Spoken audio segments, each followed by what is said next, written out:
And let's get the latest from Brussels, where our political editor Darren McCaffrey is following all the action.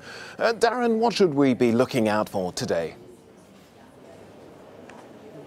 Well, I think in many regards what we're going to be looking out for are those press conferences, the usual press conferences that take place this afternoon involving all the leaders at this EU Council summit. Most notably, of course, we'll be looking out for Theresa May hinting this morning that she is open to this idea of an extension to the transition period, something that many of her own MPs are against, and also what the reaction of other EU leaders will be. We've seen this kind of mixture in some degree of optimism that these talks are still worth persevering with, that it is still possible to get a deal, clearly not at this summit, but potentially in December.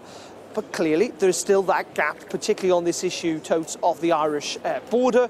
It is clear that Brussels are insistent, along with Dublin, that it cannot have a time limit, the backstop on the Irish border.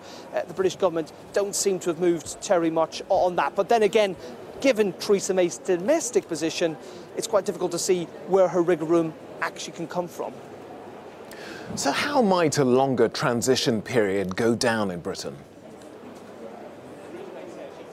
Well, we've heard from a whole series of Conservative MPs this morning saying that it is simply unacceptable, that they will not buy it, not least of all because it will cost Britain money. Now, someone who I think it's fair to say would also not be a fan of the transition periods and the extension of it is Mr Nigel Farage, former leader of UKIP, an MEP here. Why not? Why? Explain why you're not in favour of an extension, if it helps bring back a good deal. The transition period was Article 50. Article 50 was written as a 2-year transition period. I was opposed to any extension beyond that date, and I warned from day one, if you accept the principle of transition, it will slip and slip and slip. And by accepting another year, not only does Mrs May hand over another £20 billion of UK taxpayers' money, but we take transition almost up to the next general election. And the danger there is a different party wins the election and simply keeps us in the European Union. So it's a very dangerous move. Yeah, but ultimately, people want a deal. Parliament wants a deal. The majority of MPs want a deal. Repeated opinion polls show that the public want a deal. This helps reach a sensible deal. What is a couple of more months? Because that's all it is, a couple of months. No, it's not. It's another year. You know, we're now talking about it being nearly 6 years after the referendum before we can take back control of our borders, before we can do trade deals with any other part of the world. By any measure, that is wholly unacceptable. Now look, if I was Theresa May, I'd say this. For the last 20 years, you've been saying to us, if we want to leave, we can have a simple free trade deal. Everybody here would accept a Canada Plus style deal.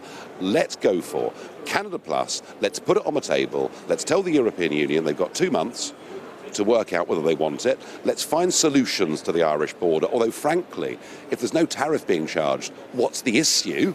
All right, and our product specs are on exactly the same level today as well.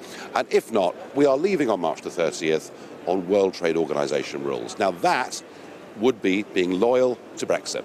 And a deal in December, do you reckon? Oh, you can see the choreography of all of this. A deal in December, whether it passes the House of Commons, another question.